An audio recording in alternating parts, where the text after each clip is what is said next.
presidencia de Frondizi en Argentina, 1958-1966, explicaremos uno de los puntos del trabajo que nos mandó. 1. La división de la UCR y la llegada de Frondizi al gobierno. Arturo Frondizi fue un miembro de la Unión Cívica Radical, UCR, un partido político argentino. La UCR se dividió en dos facciones, una liderada por Frondizi y otra por Ricardo Balbín.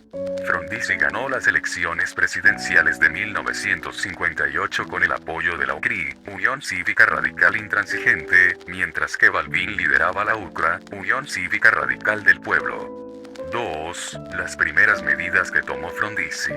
Frondizi implementó medidas económicas de apertura, incluyendo la promoción de la inversión extranjera. También lanzó un programa de desarrollo de energía hidroeléctrica. Inició reformas en el sistema educativo y de salud. Estableció relaciones diplomáticas con países comunistas como la Unión Soviética y China. 3. Política económica desarrollismo. El desarrollismo de Frondizi buscaba promover el desarrollo económico de Argentina a través de la industrialización y la inversión extranjera. Se fomentó la sustitución de importaciones y la modernización de la industria. Se implementaron planes de infraestructura para mejorar la conectividad. 4. Relación de Frondizi con el movimiento obrero. Integración. Frondizi promovió la integración de los sindicatos en la vida política y económica del país. Ley de asociaciones profesionales. Se sancionó una ley que permitía la organización sindical y la negociación colectiva. Huelgas. A pesar de la integración, hubo huelgas y conflictos laborales debido a problemas económicos y demandas laborales. Plan de contingencia. Frondizi implementó un plan de contingencia para lidiar con huelgas y conflictos laborales. 5. Episodios considerados detonantes del derrocamiento de Frondizi. El apoyo de Frondizi a la apertura diplomática con países comunistas, que generó descontento en sectores militares y anticomunistas. Conflictos laborales y huelgas que debilitaron su posición.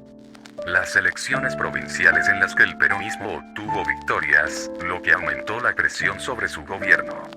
La crisis económica y la inflación. Es importante recordar que la presidencia de Frondizi fue un periodo complejo en la historia argentina, marcado por divisiones políticas y conflictos económicos y laborales.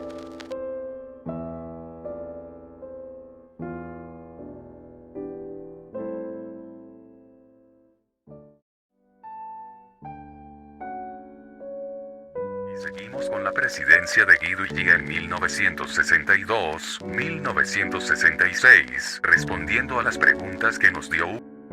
¿Por qué luego del golpe nombran a Guido como presidente y no asumen los militares?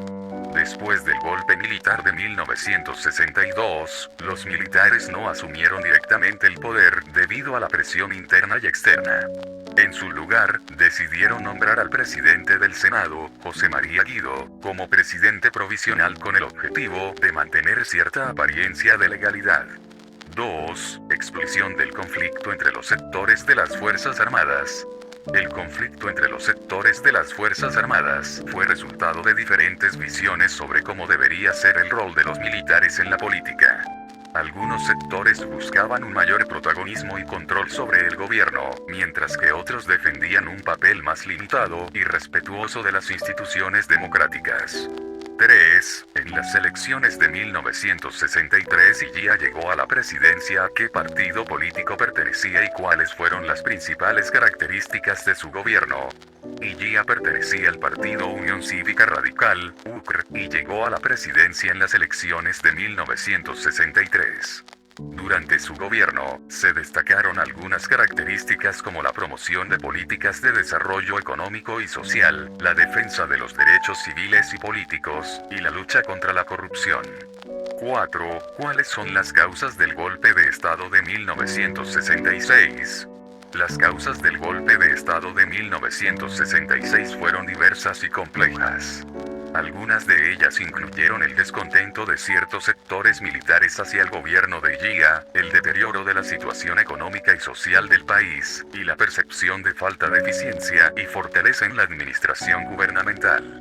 Además, también hubo influencia de intereses políticos y económicos que buscaban cambiar el rumbo del país.